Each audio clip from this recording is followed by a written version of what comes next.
etc. And that whole question about what happened on Tuesday, I don't know, because we went live, and then sometime later, hey, we were just not, I didn't see any evidence that we were streaming.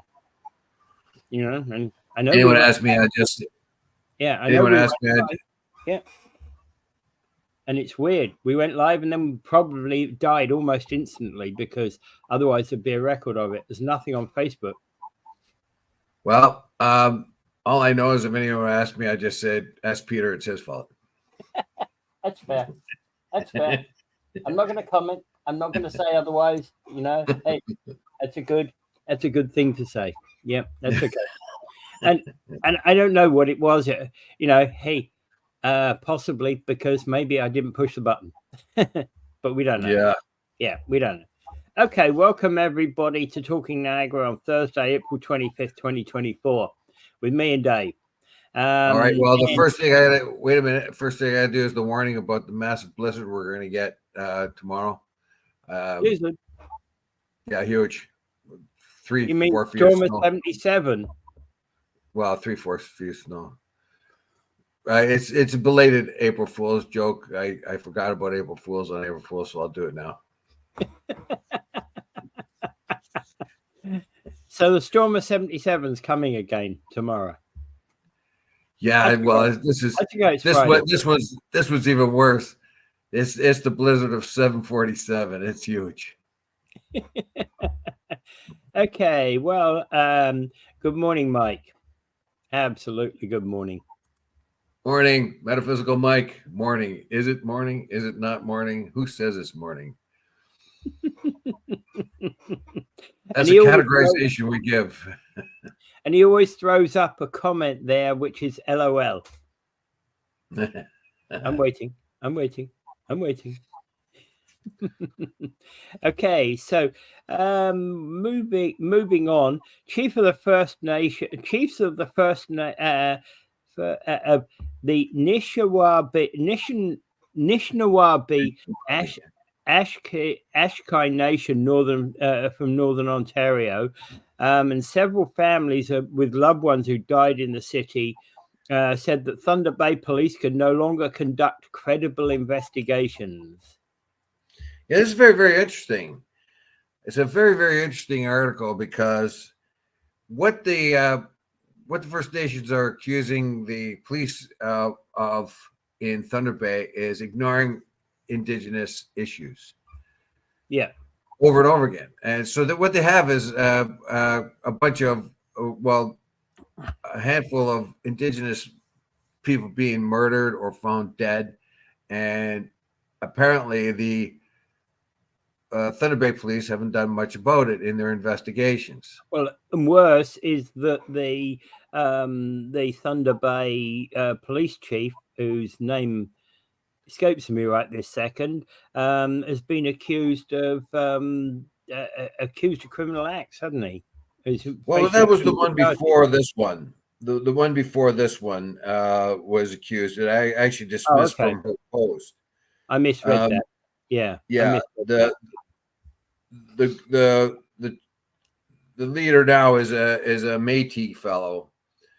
He is now the one. Now, basically, what they've found is they're accusing the police of not taking the Indigenous seriously enough, not investigating their deaths and missingness. However, what they don't do here is tell the other side of the story. Yeah. Have you ever met or known anyone that's lived in Thunder Bay recently? In Thunder Bay recently, the natives, the Indigenous people are coming off the reserve and into Thunder Bay, and they're making a mess. They're ruining neighborhoods. They get on the bus. They threaten people with knives. They're drunk and disorderly. The girls are turning tricks. So there's this community of Indigenous people coming into town and doing, and people are avoiding them. They're staying away from them. And the police may have been responding in a bigoted way by not responding correctly to all this. But this is a problem that is happening in Thunder Bay, and you never do hear this. You hear Thunder Bay is the most bigoted city in Canada, but you never see or hear the residents' answer to any of that. So there is two sides of this story. Now, obviously, anyone that goes missing or is or hurt or whatever, and there is a weak response to that, of course, the police are accountable for that, or whatever other emergency services are there. And if they are ignoring that, but however, it's kind of like the homeless. How many countless times do you are homeless people the ones that get picked up by paramedics or police? After a while, they get to be the police and other people get to be numb towards it. Yeah. But the real problem here is poverty, ignorance, drug addiction, and all those other things that follow the Native communities around wherever they go. And I can't stress this enough. Yeah, you have to do your due diligence and treat everybody the same according to law. But when you are a part of a group that is a big problem for the city, then you're going to get ignored and you're going to be resented. So what never is told here is the condition of Thunder Bay. And the only reason why I know any of this, and I would have, if I didn't know any of this, I'd be hitting my fist on the table demanding that kind of racism and bigotry be absolved and all the other stuff. However, having talked to people who have been there and have had knives pulled on them on the bus, harassed by Indigenous people, try to avoid them, but can hardly do that. So that's the other side of the story, which is never echoed here in the press. It's like we cannot have two sides of the story in the press anymore.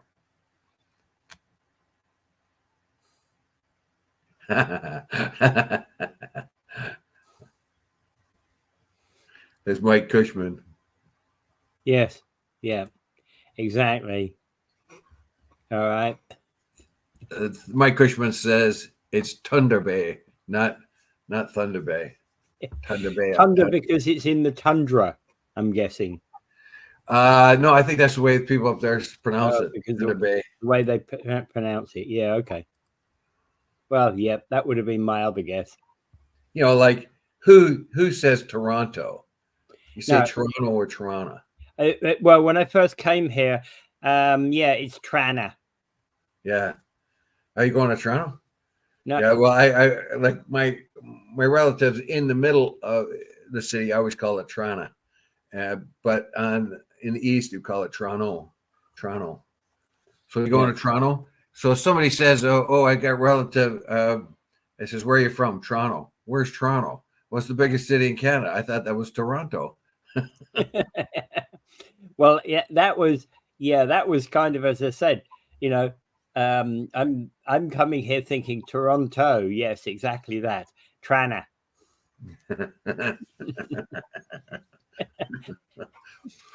So here we have now.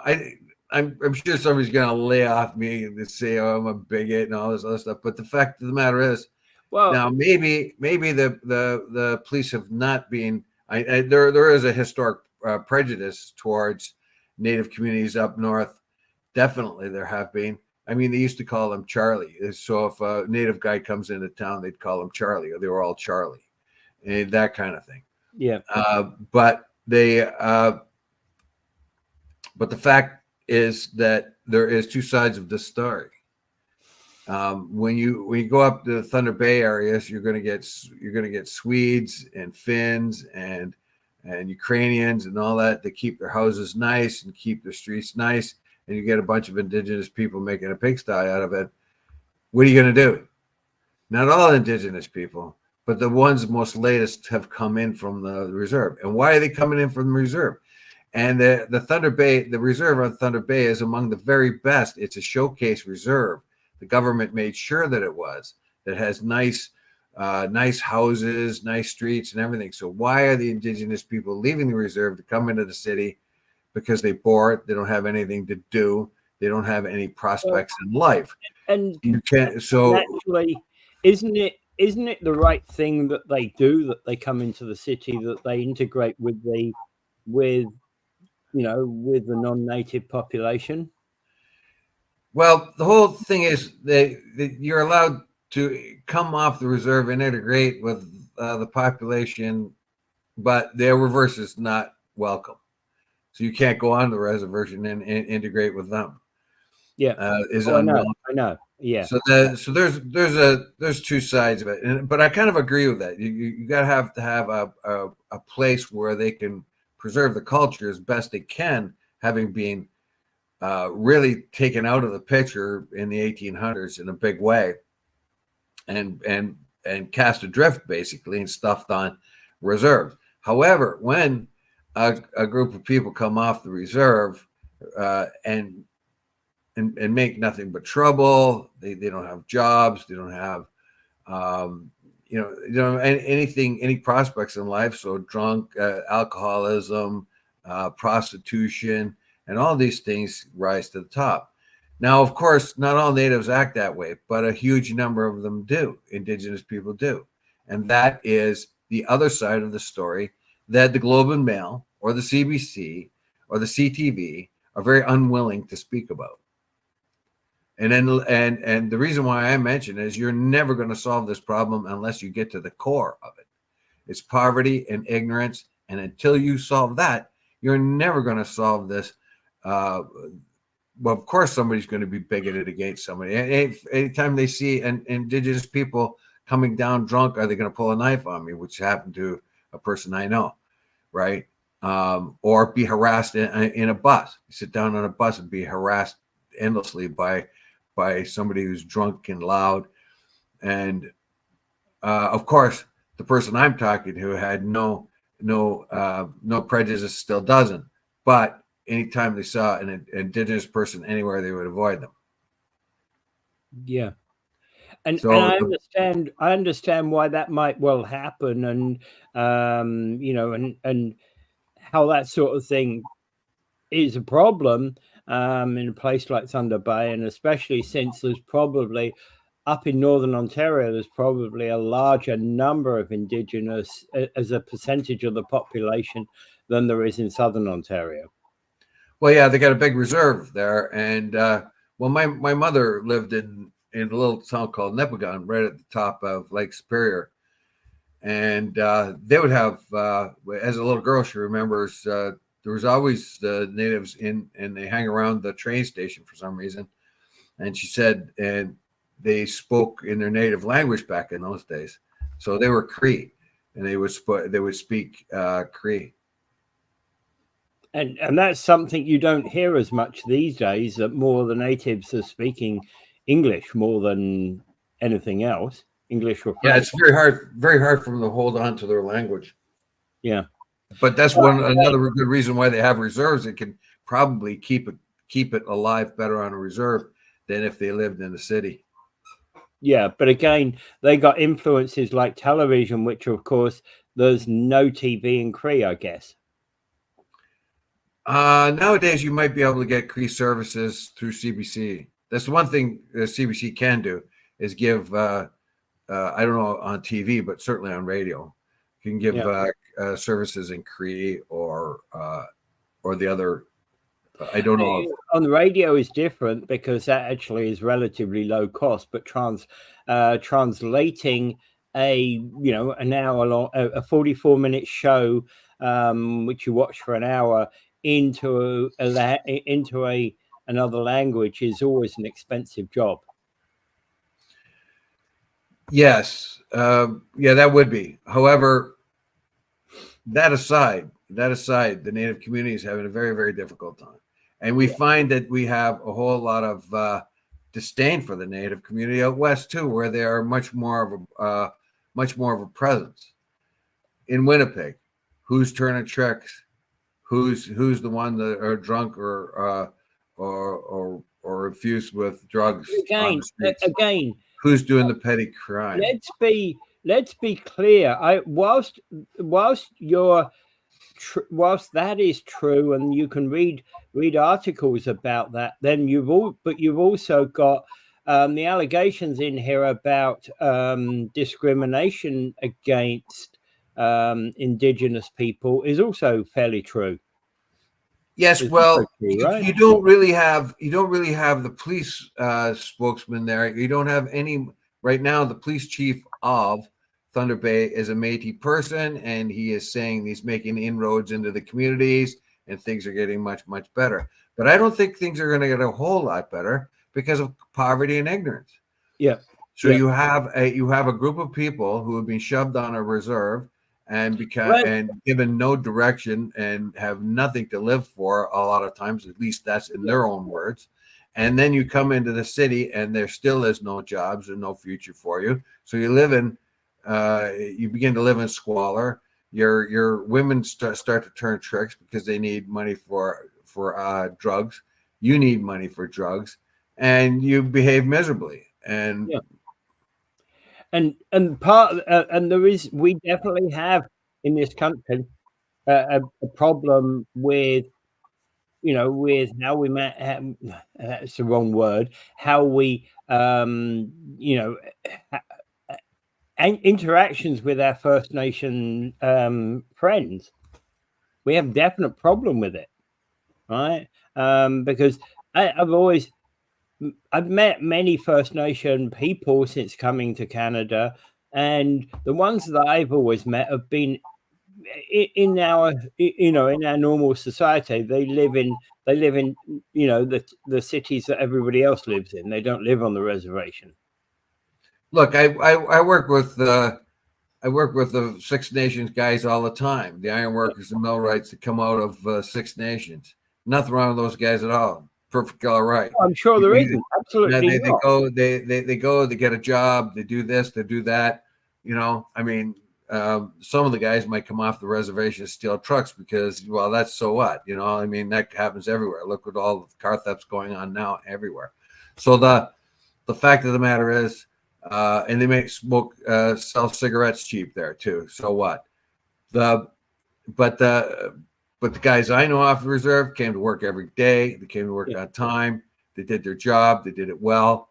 And iron workers and millwrights and all that other stuff. This opportunity is not available for the Native communities elsewhere. However, they haven't been able to integrate themselves into society. They haven't been able to get good jobs. They haven't been able to self-sustain.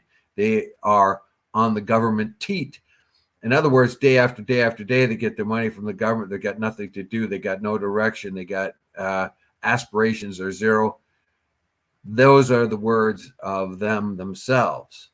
And that is why you get 12-year-old kids hanging themselves in the woods, because they're so despondent.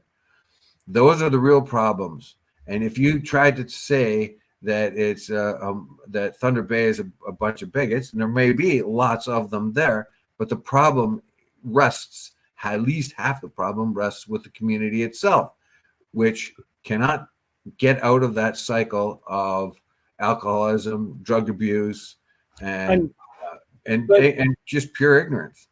But usually when I hear about talk of cycles of alcoholism, drug abuse, homelessness, etc., normally the problem is rooted usually in our society, that we're not fixing something, we're not doing something that enables, those things come about because our options in society are limited and getting more limited. So we tend to be going towards drugs and going towards thefts and crime when our society becomes problematic, when we've got no prospect of getting a job, when we've got no prospects, full stop. Hey, I'm like I'm 22, man. I've never had a job, never likely to get a job, got no skills that I can offer anybody. Yeah, I'm gonna steal your car. I want drugs. In fact, I might want to be dead. The problem is there's the two sides of the story, as I said before. You have a very large Native community up there who are directionless, and the and the governments, the ones that years of government have done that to them, and isolated them. As long as they're out of sight, out of mind, who cares how badly they the ignorance keeps perpetrating itself? Okay, is there prejudice against them? Yes, of course. And what's that based on? It's based on their behavior. It's a never-ending circle. The Indigenous people come into town, get drunk, make a mess of themselves, do petty crime. The cops get angry. The people who live in town get angry, and so they every time they see an Indigenous person, they see a person that's a potential drug addict, potential prostitute, potential petty thief, and it just goes round and round and round. So now it's time to stop that cycle. How do you get? That's what I mean. You cannot solve this problem unless you speak of both sides of the story. Why there is this kind of bigotry, why things aren't working for Indigenous people, why they come into town and act the way they do. So, and that's not all of them, of course, but a significant number of them. And that's the source of the bigotry against them. We've got to stop that. If Indigenous people came into town and acted like any other minority, hardworking, get at it, have an idea, the Chinese community, the Indian community, or whoever, then they quickly be accepted. But the native Indigenous people have never been accepted up there because of this continuous cycle of poverty and ignorance that stops them from becoming finding purpose in life. Yeah. All right. Well, that's a problem that's going to continue on. And talking about another problem that's circulating and continuing on, so Niagara Region are not deterred by the fact that there's certain speed cameras continually being vandalized. The speed cameras will be continuing vandalized until people get used to the fact that they're there. If they have a nice big sign saying there's a speed camera up ahead, then people will know when to slow down, as if like when people flash lights at you to warn you that there's a radar up ahead. Yeah. So if you have a nice big sign that says, there's a camera up ahead, then people will slow down and speed up afterwards. I mean, it's kind of a joke, but that's what it is. But anything that calms traffic, it slows it down, would be a good idea, particularly in town. Essentially, the Victoria Avenue Vineland one was vandalized again early morning hours of Wednesday, and it was only up for hours. It had only been replaced for hours. I don't expect anything to change anytime soon. Yeah. People are going to be resentful of those things, but I'll warn anybody who is vandalizing them that the punishment for that might be severe. And severe in your pocket. Yeah, absolutely. You may have to pay for the repair of that vandal. And it probably cost over $1,000 to put the thing back up and clean it, a minimum. So you're going to be on the hook for a lot of money. Yeah, and you may be into essentially buying the region more of these cameras. I would say don't knock them down or vandalism. Just put a hood over them or a green plastic bag. Yeah. Do something like that. Don't damage the government equipment, anything like that. You could still get in trouble. You could still get in trouble for putting a hood over them. Maybe, but but if you knock it over or vandalize it, you're going to have to pay for it. Absolutely. Yeah. So you could also spend time in jail for vandalizing it. Yeah. So if you're protesting it, then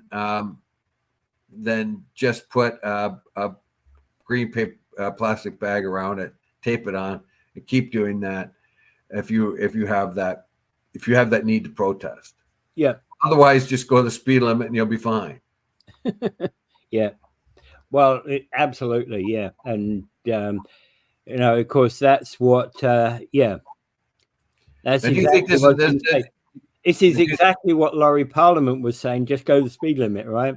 Yeah. The issue is we force them to live like, okay, that she's commenting.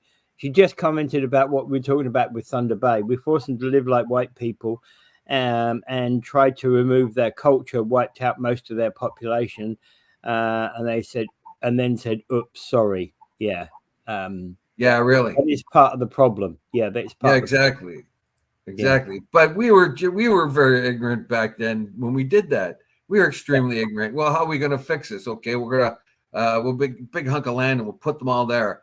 And then a little later on, we think, well, what are we? How are we going to fix it? We look at this land and we see them living differently from us, and they don't seem to be progressing. I know. We'll take all their kids and put them in a residential school. And the United States and Australia did the same thing with their Indigenous people. Did it work? No. In the United caused States, they even call more them Indian problems. boarding schools. Yeah, caused So even more problems. it was our ignorance that keeps the ignorance of the Indigenous people alive and well. Like so, yeah, we definitely our culture and our governments definitely made huge mistakes that way. But Laurie's right. Remove their culture, remove their ideas, remove everything from them, and then what's left over? You get people don't know which way to go. Yeah. Okay, yeah, and you know, okay, well, the speeding camera stuff is just, you know, it's just crazy. Yeah, if you've got a protest, you know, as I say, put a bag over it, put a cloth bag over it, tape it down. Yeah, that's the best way. Do not damage. Yeah, But I don't have be I have a question here. Is this Big Brother's watching you? Well, that's always, you see, that is always what a lot of people believe. There's a belief out there that these cameras are actually not just there to watch, you know, to take pictures of the cars that are actually breaking the speed limit, that they're there to spy upon the neighborhood.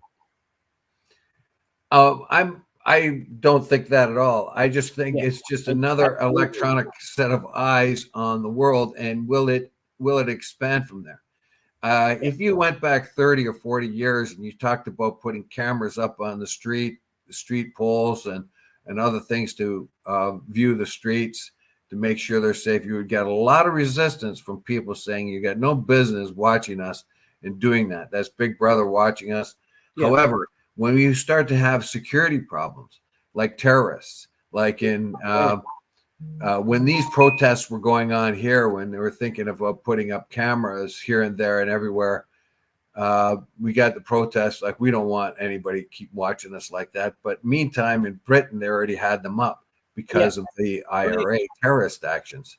Yeah, And and they had cameras up. They've had cameras up in Britain since the 1980s, and in the 2000s they converted these all to digital, and then in the 2010s they converted them all to 4K cameras. Right. well, they're So they've yeah, gone through multiple generations of these things, and there is an interesting thing about Britain is that, for example, whilst you can track a criminal going down the high street, what you can't do is take them, you know, take pictures when they go down residential roads. But you know, often that, hey, they went down Park Street. That means that they're likely to cut through this estate, and they're likely to come out on, you know, on Maple Street. And you send the cop to Maple Street, and hey, presto, 3 minutes later, they come out on Maple Street.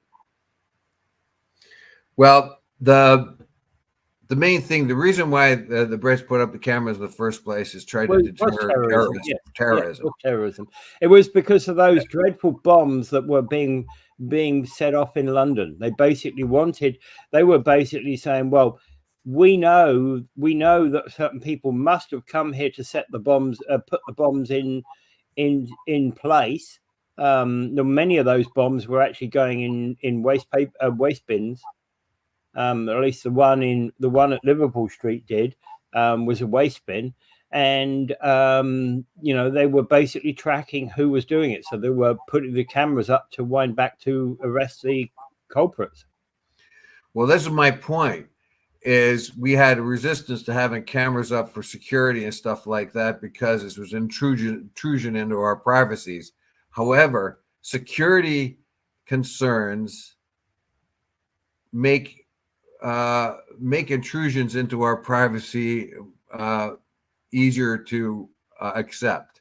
Yeah. And when you have terrorist actions here, there, or otherwhere, or a lot of crime in a certain area, lights and cameras and that will deter that crime. However, now you have people watching you wherever you go, and look what's happened in China. Now they have a tracking system. They can recognize.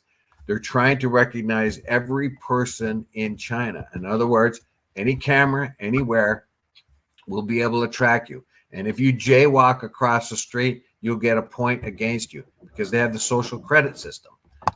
Are we going towards the social credit system where we can't make a move without somebody knowing where we are?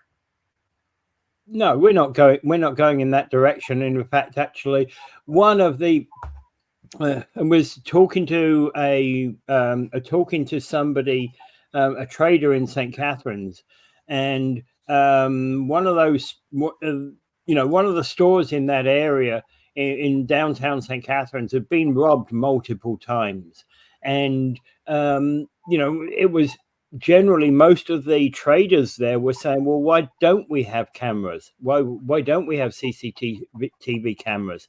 At least that way we can track the criminals. We can figure out who did it, right, and put them away. Because well, that's the problem.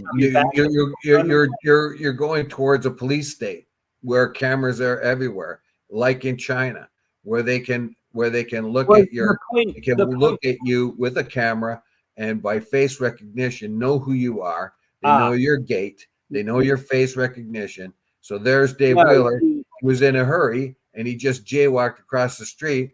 So the social credit system that exists in China says you got a point against you. No, that's not what they're looking at.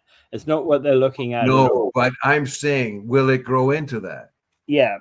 Well, it hasn't in Britain. So why would you think would grow that way if we put cameras up? Let's say that, for example, if you had areas where there was higher crime, for example, I would say if we were to put cameras up and down Clifton Hill, along Victoria Avenue as it joins to Clifton Hill area, that T across there, you'd probably get evidence that you could lock up a few criminals. We know there's pickpocketing. We know there's robberies going on in that stretch all the time in tourist season. Well, yeah, but how are the tourists gonna? You got these cameras on you, everything, everywhere you go. I'm not really that probably wouldn't even worry. Tourists probably wouldn't even be worried about it. Maybe not, but it is something we have to. Does it stop you going to Buckingham Palace when you go to London? My point is, there is more and more eyes on you everywhere you go. That shrinks your world. That shrinks your privacy. That shrinks the life you have of anonymity if you wish to have one. And it is a quick turn to the point where government can control you completely. That you can't go anywhere and do anything. Somebody knows about it. So and if you set up the situation where you have something like in China, the social credit system, where you can't even jaywalk without the government knowing about it, where is it? There is that line between security and privacy. And Mike raises the point is he's just like the cameras in your workplace are for security purposes only. Yeah, exactly. That's why I go like this to them. And Well, okay. So, for example, if you had a camera, we have a camera in our that takes the pictures of people coming into our unit. So when you come in the door, it takes a video short, your short 30-second video of you. Now, it doesn't take a video when you go out of the door, but the vast majority of the time, we're not even looking at that video. Nobody's even ever looking at that video. It's just that what happened one time, we had a door, we had the door triggered, we had the alarm triggered, but there was nobody came into the place. And what we concluded is that the landlord must have opened the unit and then heard the alarm start to go and then closed the door and locked the unit, because he didn't open. Nobody came in. The alarm triggered. The alarm triggered, but obviously the landlord has the keys to the unit, but he doesn't have the code for the alarm. Well, Lori promises they can't seem to catch criminals now with all the cameras.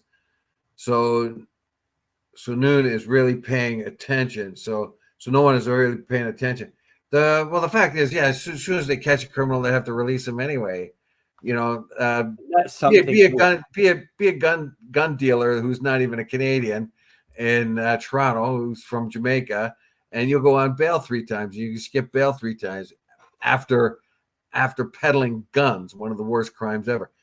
Karen Fraser, in order to put up cameras in the tourist area, you would have to admit there is a problem. Our city doesn't want to do that.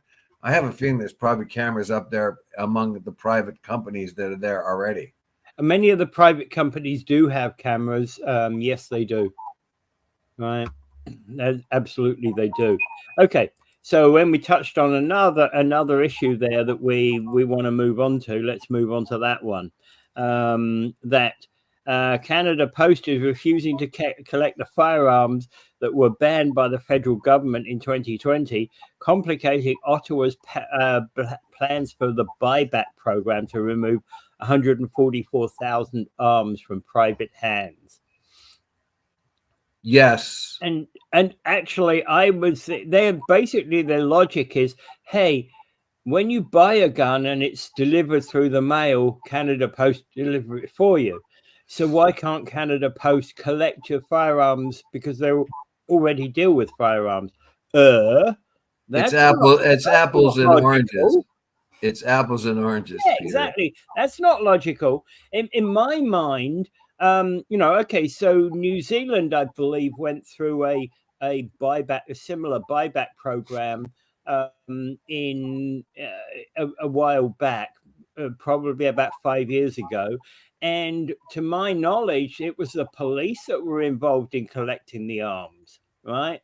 You could take your arms up to a police station or a previously agreed location point, for example, in a rural community where there were no police stations, like a church hall or something, and the police would basically take the weapons and give a receipt for the weapons. And obviously, if there was any money interchange related to that, that would happen at a later date, because police officers wouldn't carry money. Well, let me tell you what I did. I had a gun. I had a 22. It was no good. It was somebody gave it to me. I didn't intend to use it, so I phoned and I read in the paper that if you have a gun that you don't need, and you want to turn it in, take it to your local police station.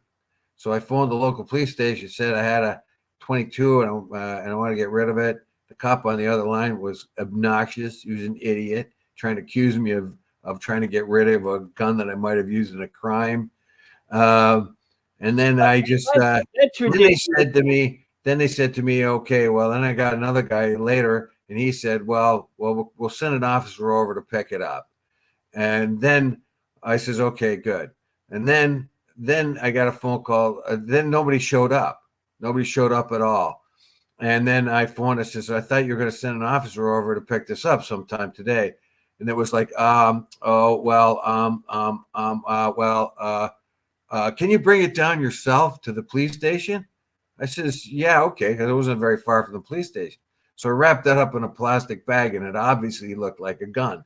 And I walked right into the police station with this thing, the gun, in a plastic bag that was obviously a gun, a rifle, right? And then I get to the counter, and I says, here, I got this gun I'm going to turn in. What did the receptionist do? Do you know the officer you were talking to? He says, I was talking to a few of them. And then she goes to the back, right? And then she goes to the back. Finally, a guy comes up. He says, oh, yeah. He says, I talked to, I don't know, 2 or 3 guys, and they're supposed to pick it up. He says, oh, yeah, I think I remember something like that. This is all in the same day, mind you, right? Yeah. And then so I give him a gun. What's he do is I go in the back with him. He unwraps the gun. He looks at it. Oh, it's a such and such and such and such.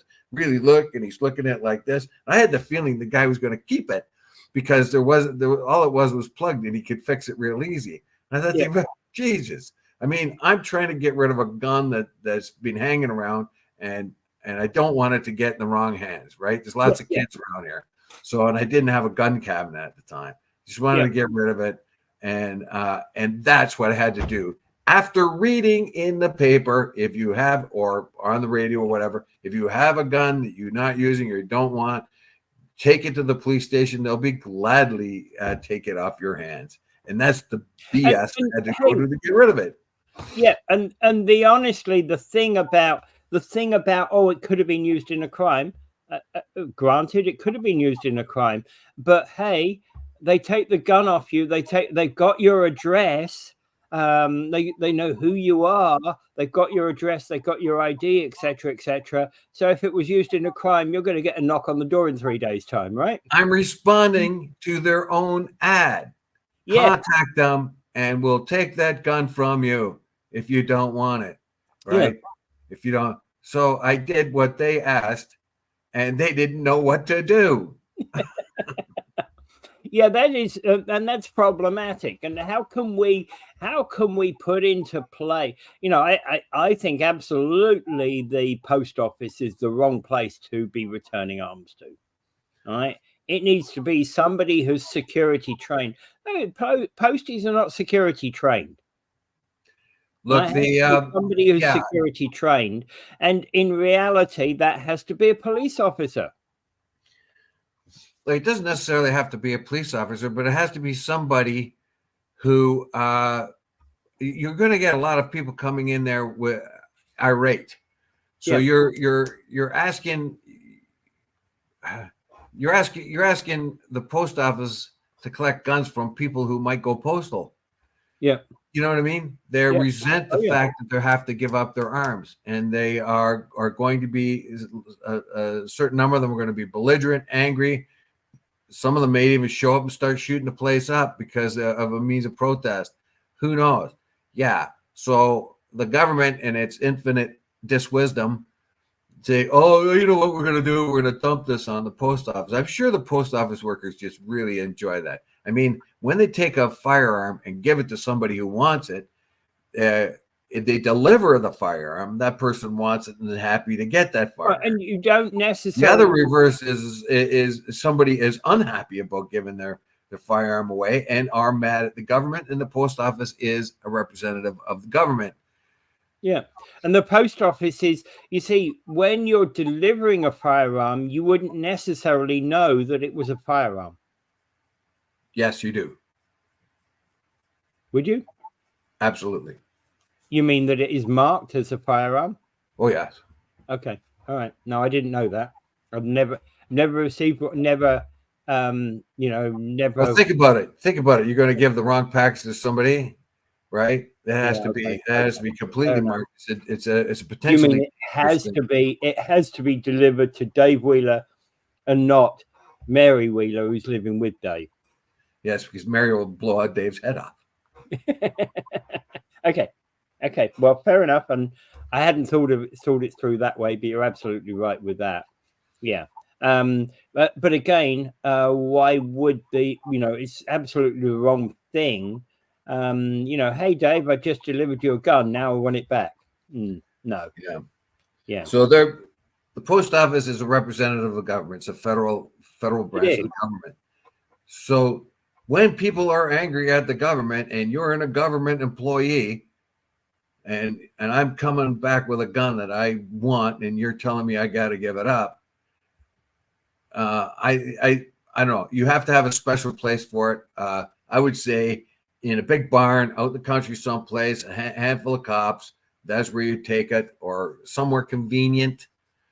Yeah.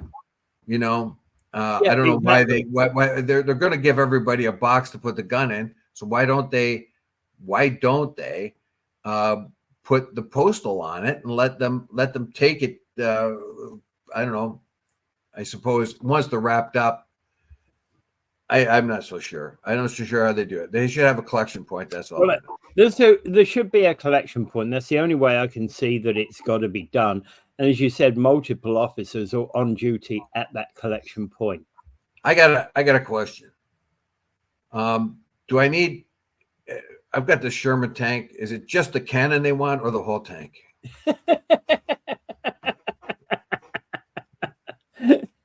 Yeah. Well, after all, the tank itself is worth a penny or two, right? Yes, indeed. Yes. Yeah. Ruin the road, but still, yeah, and yeah, and there's, in reality, when they did this buyback thing, whilst they passed the law, they've been totally, they've never acted it properly. I've had a few people give back, and that's it, right? Yeah, it's dumb. There was the firearms thing they had, the government had back in the I think it was back in the Christian era or something like that. The buyback was terrible. It was supposed to be $1 million and ended up being $2 billion, and it didn't work. Yeah, I don't think this is a really good idea. I think it's going to cost the taxpayer a lot of money. I think the vast majority of the amount of money to prevent guns coming into this country should be those based on handguns that are coming from the United States. Handguns or other guns, mind you. Illegal, the illegal ones. The illegal ones are coming in. Not the not the legal side, the illegal side. Of course, yes. Yeah. And so I think the vast majority of money should go to those, because those are where the guns are coming in, and most of the crime is not by nutters like in Nova Scotia that killed 20 people with a bunch of illegal guns, 3 of which came from the United States, which kind of rubs it in. So the main source of the crime, the main source of the crimes that are committed that way, are from illegal guns coming in from the United States, and most of the crimes committed are from handguns. So there's a few things you can do. They took away the mandatory sentence for handguns because they felt it would impact the minority sections of the minority people. Like, seriously, don't you think the minority people here want a crime-free country too? Yeah, and so that's one thing they can reverse. And another thing is to concentrate on handguns, because they're the ones that are most involved in crimes. Yeah. Yeah, and that's not actually that's not helping anything. The way the government has gone about this is just not helping anything. And no, it gets a lot of, we're going to buy back all these guns. We don't have, we don't need all these AR-15s and all that, blah blah blah blah blah. And everybody can agree with them. An AR-15 is made to kill a lot of people fast, and it has a devastating bullet. Long range, fast bullet. However, how often does that happen in Canada? Very few times. How often is a legally bought AR-15 used in those kind of crimes? Extremely rare. Yeah. Where the biggest crimes come from is illegal guns coming from the United States, like Nova Scotia. And notwithstanding what you just said, absolutely those things with the legal owners, it's very rare. But I would ask, why the hell would a person need an AR-15? Look, some people collect guns and shoot them at, like I know people with Thompson submachine guns, but the same person may have a black powder musket. Yeah. Okay. Fair enough. Yeah, that's a fair comment. Yeah. So they're collectors of weapons, and let me tell you, the engineering. And they use them on the range, and they Yeah. use them on the range, and that's it. Yeah. Yeah. The engineering of a firearm is remarkable. It's Oh, just absolutely, it is. Yeah. And target practice. I like target practice. I don't think I shoot an animal or anything, but I like target practicing. It's kind of a skill, and believe me, like the AR-15s or all that other stuff, I have no idea what the appeal is, really. But obviously, this is people who like to, play out their bad guy, good guy scenario on the I don't know, marksman, whatever. But the fact of the matter is, whatever the judgment we have on somebody who might want an AR-15 in Canada. I'm not trying to judge. I just don't know. I just don't understand why they would have it. But what you're saying about the collection piece, the historian, I get that. The Thompson submachine gun is not something that is used anymore, but it has historical value. Oh, my dad had a buddy, and they take it up. They take the Thompson submachine gun up in the woods and blast away, just to see how it worked. So, you got to say to yourself, yeah, maybe you don't have interest, or I don't have interest in firearms like that.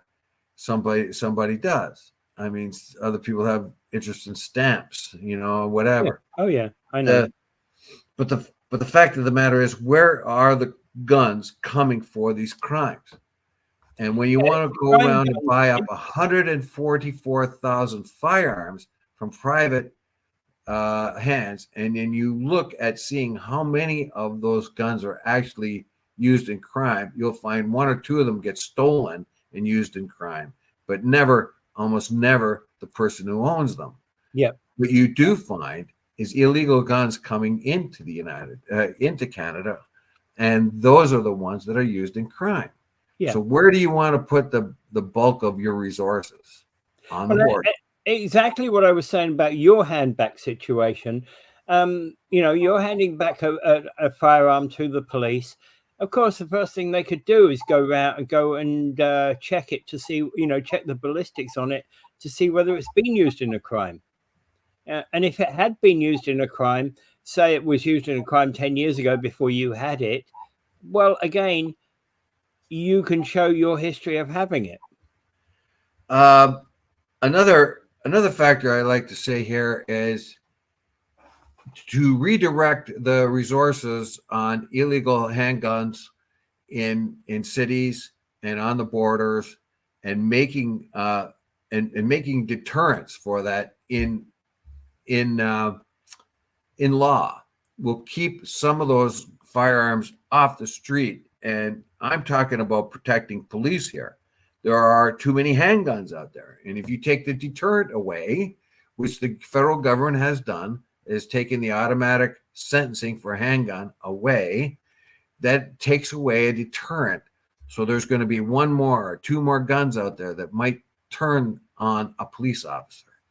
What we want to do, first and foremost, is get the guns off the street to keep our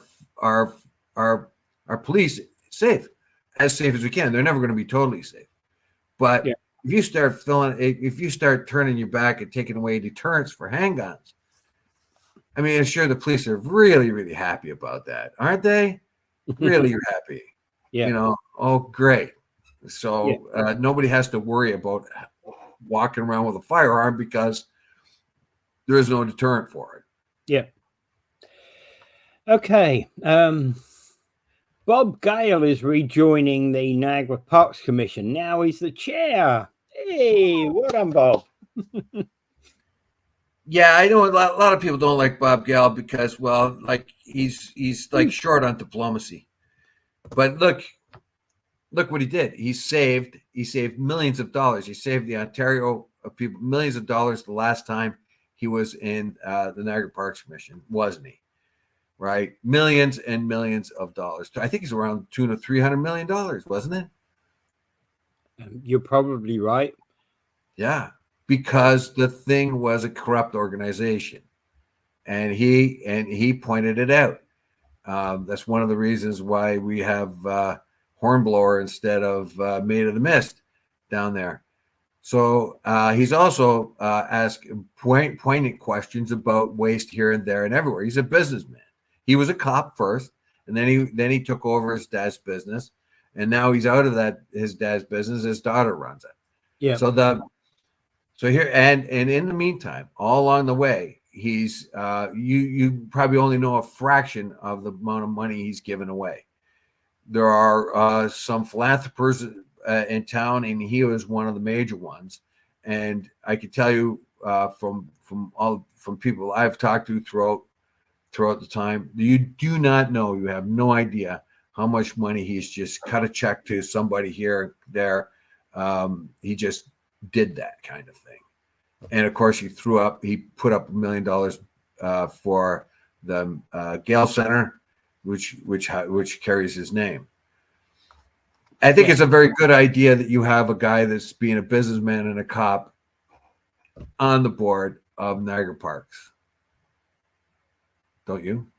Well, I think that he's actually, interesting thing about this is that he has done it before. When they came to him, he more or less told them, unless you're interested in me as a chair, I wouldn't really be interested. Well, there you go. And there he is, speaking from a point of strength. Yeah. Now, you may want, like, I know, like, Bob's got a lot of criticism out there from different people. However, I went to school with that guy. And I've watched what he's done throughout his when he ran Gales, and he's given away all kinds of money, and he's been very concerned about the waste and the inefficiency of government. Well, you're going to have a no-nonsense guy like that. He's not likely going to get he can't play the diplomatic game. Somebody like Wayne Gates, who is the other side of it, who is a working guy. He had a struggle getting in as a representative too, because he was kind of like a no-nonsense union guy. Yeah. You know, this is what we do, this is all that. So if you don't have the gift of the gab, the flair, it's pretty hard to get elected. But when you get a guy, and I know a lot of people have criticism of Bob Gale, but I think, is probably the guy for this job. I mean, he flipped it on his head when it was a super corrupt body. Yeah, I was going to say what they say here in the review is his previous term in 2006 to 2009.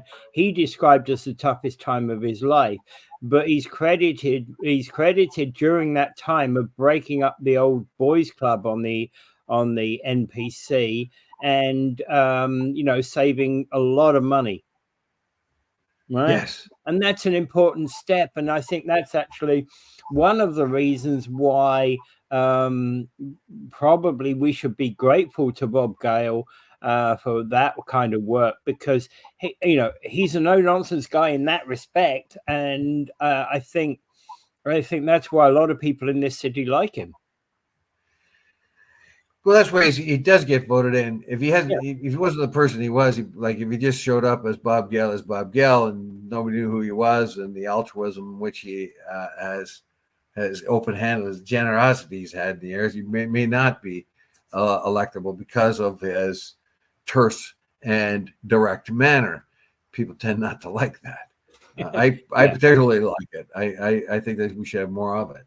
Now you're going to have and I once sat in a bunch of people. I think it was one of the funerals that we went to. I think it was at Heartland Forest. And I sat in a bunch of people, and they were dissing Gale as if he is some sort of capitalist swine trying to take over the world.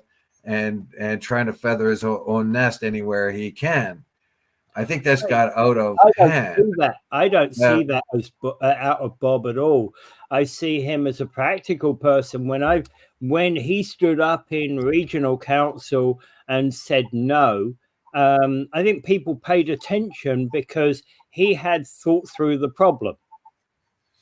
Right. Well, whatever my point the problem was, he thought through the problem and he said, "You're going to make a bad mistake," and he was usually right. Well, my point was that this is where we have come to, even in our local politics, where we have to ascribe to somebody we don't particularly like or agree with as someone of self-interest, trying to game the system in their own favor. I'm afraid that we can't keep doing that kind of thing. We find these ridiculous reasons why we don't like a politician. One, because they're a businessman, one, because they're a socialist, all these other idiotic ideas. Judge the man for who he is, judge the man for his ideas. You like him or you don't like him, but you don't ascribe all kinds of things that you cannot prove. Exactly. Yeah. Prove it. Show me. Right. Is he gaming the system for his own purpose? Show me. Is Wayne Gates trying to make the world a communist paradise? Show me. Yeah, absolutely. All of those kinds of things is not, and I think that hey, I'm not looking for a whole heap to change here. I'm looking for Gail to be giving a lot of what he knows, a lot of what he's got to the Niagara Parks Commission. He's an experienced businessman who ran a very successful business for many years, and before that he was a cop who accomplished that as well. So if you add it all up, he's got a lot, and he is open-handedly generous, but he's also terse and abrupt, and no nonsense guy. People don't like that. I think it's probably the Niagara Parks Commission board has to have somebody like that, particularly when everybody's afraid to say anything these days, and they couch everything in non-productive, politically correct conversation. Yeah. And by the way, the reason why he was being approached for this job was April Jeffs, who's the current chair of the Niagara Parks Commission, is leaving because she's becoming going on the board of the Niagara Falls Bridge Commission board. So there you go. Well, she's going to have a nice little payday too. Well, it's a different role. It's again serving the Niagara area, but it's completely different from Niagara Parks Commission. Well, we're going to see because there's lots of inefficiencies in the Niagara Parks Commission that exist right now. They are a self-sustaining unit, although oddly, their employees are not allowed to have certain pay raises because they're deemed to be part of the provincial government, although they themselves do not take any tax money at all, and they're a self-sustaining unit of Ontario. So that part of it doesn't make sense at all, that you're trying to limit pay raises based on the provincial ideas that you're of limiting pay raises to control inflation. I don't know. It doesn't fit. But anyway, so the whole point here I'm talking about is like, I'm kind of welcoming somebody that isn't afraid to say anything, isn't afraid to take criticism for saying anything. Who will definitely be accused of being insensitive. But how sensitive you got to be a Niagara Parks board? Yep. No, you got to get job done. Let's do it. Yeah, I think he'll do a good job. All right. Okay, we are kind of out of time anyway. Yes. And without further ado, I bid you adieu. Pray for peace. That Gaza thing is getting out of hand, even more so. No, like all the United States, I don't know, talk, do nothing. Here's some more weapons, kill some more Palestinians. Here's some more. I don't like the fact that you're killing so many Palestinians. Here's some more bombs. Here's another $28 million worth of bombs. You forgot one over there. Here, hello world. We are very much against the Israelis limiting the amount of supplies and medical, and we're calling for a ceasefire. But it's up to them. Here, Israel, here's some more bombs. Blast the place to pieces. The hypocrisy is unbelievable. Yeah. And the hypocrisy here in our country too. Why haven't one of our leaders gone to the West Bank as a kind of a message that this has gone too far? And the Ukraine thing is stupider and stupider every day. Yeah. All right. I have spoken. Yeah. All right. Diatribe.